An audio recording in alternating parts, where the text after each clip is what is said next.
Kuya Ray, may dalaw pa tayo. Anong oras na oh? Barbecue.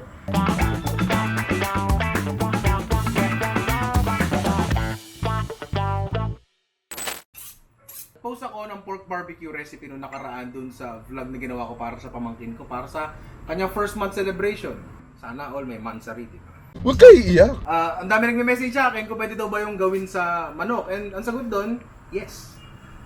Usapang barbecue stick muna tayo. Ito ang typical na barbecue stick na mabibili mo sa palengke. Gawa sa kawayan at medyo kwadrado siya. Ito ngayon yung kino-consider ng iba na mas magandang barbecue stick. Gawa sa kawayan, mas manipis at bilog na siya. Ngayon, nakita nyo naman yung grill setup natin, di ba? Ipapakita ko uli mamaya para sa mga hindi pa nakakita. Ang nagiging problema ko doon sa grill setup natin is dahil nga wala siyang parilya, gumugulong pag ito ang gamit ko. So, hindi ko siya na-turn ng maayos. Whereas, kung etong mas mura at mas matibay na barbecue stick ang gagamitin natin, dahil flat at kwadrado siya, walang problema. May ikot natin siya na maayos. So, kung gagayahin yung grill setup ko, gamit kayo na ito. Ngayon, kung meron naman kayong maayos na ihawan, gamitin nyo yun. Bahala kayo. Malaki na kayo. Bago kayo magsimula ng kahit ano, ibabad nyo muna ang mga barbecue stick nyo. At least 30 minutes. Kasi ang mangyayari dyan, kapag hindi nyo binabad sa tubig, madali siya masunog. Pag nasunog siya, malalaglag lang yung manok mo sa baga. Parang tanga nun, di ba? So ayan, pagka binabad mo sa stick, di siya masusunog agad-agad. Boneless, skinless chicken breast. Sabi ng iba, matigas daw. Sabi ng iba, mahibla daw masyado. And hindi na sila gumagamit ito. Ang ginagamit na lang nila ay boneless chicken thigh. Pero kung susundin nyo lang itong gagawin natin, hindi yan magiging dry. Hindi yan magiging dry. Promise, maniwala kayo sa akin. And gusto ko rin kasing gamitin ng chicken breast dahil mas nasi-strips natin siya na maayos and malaking factor yun sa pagsistick ng ating barbecue. Una natin kailangan gawin ay strips ang ating manok. Tatanggalin muna natin ang chicken tenderloin. Yun yung malambot na nakahiwalay usually. Tanggalin nyo lang siya, wala na kayong ibang gagawin sa kanya. Tapos, panipisin nyo lang siya sa, pinakamanipis na kaya nyo nang hindi nadadali ang kamay nyo. Mas mahaba, mas maganda. Dito sa part na to, uneven siya, pwede siyang pantayin. Wala nang problema yan. Kaya lang natin ginagandahan ng ating hiwa para mas madali tayo mag-stick mamaya. Pero kung hindi ka magaling maghiwa, galingan mo na lang mag-stick.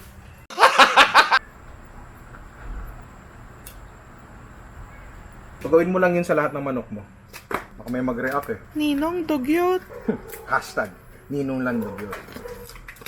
Okay, so ito na ang manok natin. Titimplahan na natin siya. Pero ang timpla natin dito, very light lang. Kasi ang gusto lang naman natin mangyari is pasukan lang siya ng konting lasa sa loob. Kasi tulad na sinabi ko sa nakaraang vlog, ang 90% ng lasa nitong barbecue na to ay manggagaling doon sa isa pang sauce na gagawin natin mamaya habang minamarinate ito. Simula tayo sa banana ketchup. Favorite ko ito nung bata ako eh.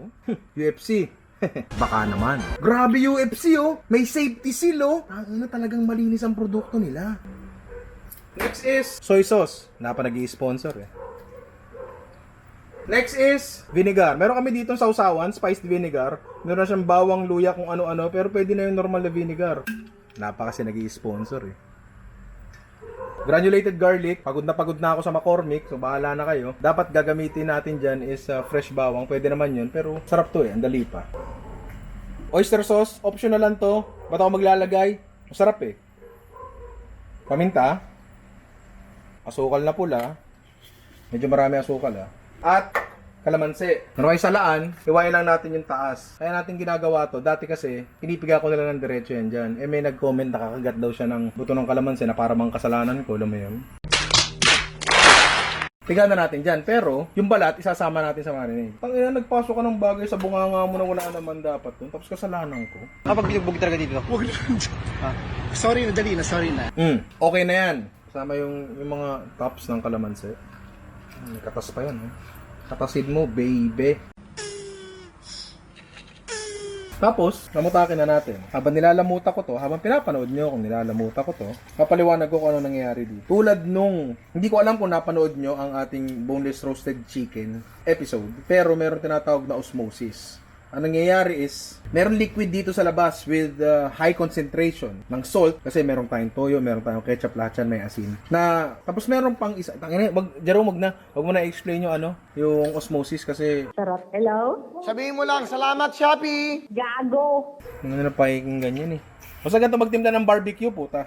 Okay, so okay na yan. Dahil manipis yung manok natin, kahit ibabad mo ng 1 oras yan, emag na yan. Pero syempre, again, overnight, mas maganda. So habang nakababad ang manok natin, gawa ulit tayo ng barbecue sauce na ang ingredients lang is katulad ng mga nakalagay dun sa manok natin. Again, uulitin ko pa ba? Mabilis, Jerome, ha? Gusto ko ratratin mo to. Ketchup, toyo, oyster sauce, suka, paminta, asukal na pula, tirigang kalamansi. Kaya ni Jerome yan. Kaya ba ni Jerome bilisan yan? Pabilisan mo nga, Jerome, pagpiga ako ng kalamansi. I-ultra instinct mo nga ako, Jerome, sa pagpiga ng kalamansi. Wala na pong mas dadali sa challenge niyo. Hirapan niyo naman next time. Hashtag Ninong lang dugyot. Okay, tapos pakukuluan lang natin to dito syempre sa ating kalan. Ngayon ang gagawin lang natin dito is tutunawin lang natin yung asukal. Yun lang. I-adjust nyo na lang i-adjust yung timpla. Kunin nyo yung lasang gusto nyo kasi yung lasa mismo nito ay yung magiging lasa ng barbecue natin. So dahil nakukulangan pa ako sa asukal, nagdagan natin. Kalimutan natin yung garlic powder, lagay lang natin. So basically, lulutuin at i-adjust nyo na lang i-adjust to hanggang makuha nyo yung lasang gusto nyo. Dapat medyo malapot-lapot siya. Dapat malagkit siya dahil sa asukal. Hindi sa kung ano mang ilalagay nyo. O ganito kami magpasindi ng uling dito. Meron lang kami lumang rack na dating lalagyan ng sibuyas. Nilagyan namin ng uling. Tapos pinatong namin sa kalan. Malakas tong kalan namin pero kahit sa normal na kalan, pwede walang problema. Pakibuksan ng gas, please. Yan. Sisindihan lang natin yan hanggang magbaga. Baka pwede na to. Dali na natin sa ating ihawan. Shit! Okay, hindi naman ako namatay. Okay na yan. Tapatan nyo na lang ng electric pan para medyo bumaga pa ng konti habang tinutuhog natin ang ating barbecue. Halos natuhog ko na lahat ng barbecue. Hindi pa pala nasushoot, buti may natira ng konti. Papakita ko lang sa inyo paano magtuhog. Ba't pwede yung marunong tumuhog? Wala na, finish na. Basically, ang gagawin mo lang is bago mo siya isagad, i-weave mo na siya ng pino. Pinaka-pinong kaya mo. At saka mo siya ibababa. So, paulit-ulit mo lang hanggang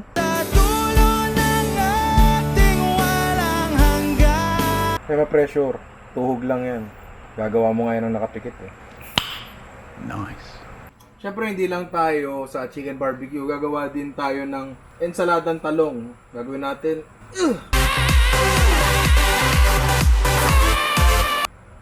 Suki mo yung talong na yan. Stick lang natin yung mga talong. Tapos, rekta na tayo sa ihawan. Ihawin lang natin yung talong hanggang medyo matusta siya. Tapos, gagawin na natin siya ensalada. Yan. So, yan ang hinahanap natin. Medyo tostado. Yan. And lutuin lang natin yung kabila. Tapos, emag na yan. Ang ating chicken barbecue, handang-handa ng isa lang. Kapit na kapit na ang timpla. Nakikita nyo uli ang ating ihawan ay simple-simple lang. Mga bricks lang na in-arrange. Hindi natin kailangan ng magandang ihawan. Kailangan lang natin functional. Maganda pa dyan sa ihawan na yan, paulit-ulit ako, alam ko, pwede nyo siyang i-customize sa kung ano man ang gusto nyong gawin. Gusto mo, lagyan ng pakpak yan, paliparin mo yun, di ba? Ang galing! Ang galing! Yan! Yeah! Tapos, ito yung ginawa natin barbecue sauce, papahira na lang natin siya every now and then.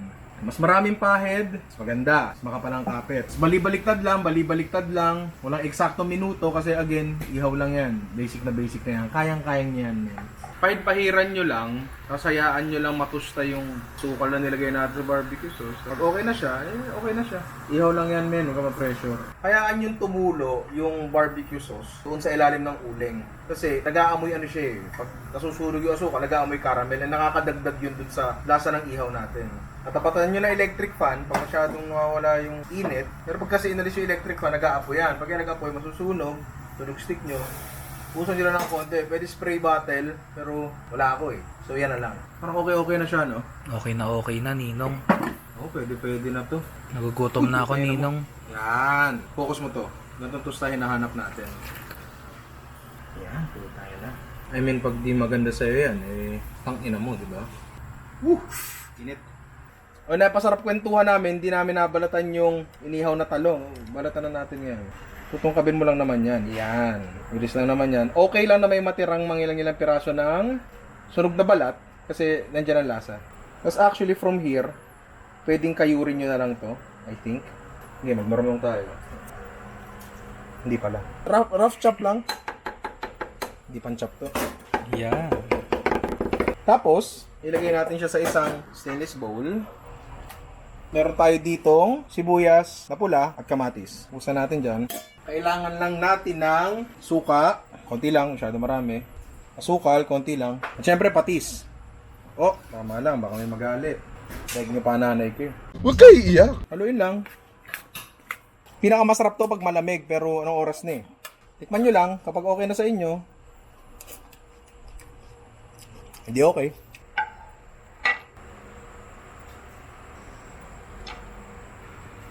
Tatlo talaga yung barbecue.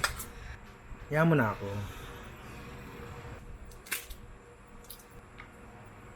Kung may girlfriend lang ako. Parang ngayon para tayo mananangalian, no? Chicken barbecue. Chicken barbecue, saladang talong, itlog na maalat, syempre, kanin. Hindi naman siya komplikado eh. Hinubo ang stick. I mean, nakita nyo naman, simpleng marination, simpleng barbecue sauce. Ang gusto kong ituro sa inyo dito is, hindi lang kung ano yung nakababad sa karne, yun na yung sauce niya. Napakaliit na percentage ng lasa nun. Ang mas malaking percentage na lasa na mag-contribute dito sa barbecue mo is yung basting sauce na ilalagay mo. Pwede mo ba itong... Damn! Tangina mo. Pwede kayong gumamit dito ng chicken thigh. Walang problema yon. Coarse pork, pwede nyo gamitin dito. Actually, kahit ano eh, di ba? Basta hindi siya prone sa overcooking. Dito sa ginawa natin, itong manok na to, chicken breast, yes, prone siya sa overcooking, pero dahil matagal natin siyang binabad, nag-absorb siya ng maraming liquid, in the form of yun nga, yung marinade natin, nagkaroon tuloy siya ng buffer sa drying kasi nga, mas nag-absorb siya ng tubig. Plus the fact na merong acid, it also tenderizes the meat. Diba? Ang dami ng kalamansi nilagay natin. May suka pa. Diba? Ketchup, meron din niyang acid. Diba? And isa pa, tatandaan nyo, ang lasa ng barbecue nakadepende sa sunog na asukal. Kung hindi nyo lang din malalagyan ng sunog na kulay, yung barbecue nyo, mag-gisa ka na lang ng manok. Diba? Magtusino ka na lang.